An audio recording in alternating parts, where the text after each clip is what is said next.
empresário, ele tem como objetivo ter lucro. O objeto da empresa é dar lucro. Ele não pode ficar se preocupando com demandas judiciais, com erros cometidos dentro da empresa.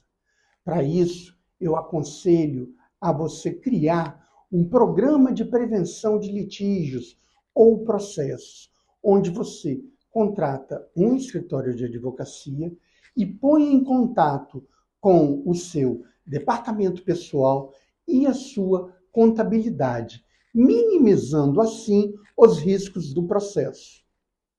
Essa postura da empresa vai evitar fraudes, prejuízos, conflitos jurídicos e vai potencializar a sua marca, vai gerar mais credibilidade para a sua marca. Ou seja, não é um custo, pelo contrário, é um investimento para a sua empresa. Procure um escritório de advocacia.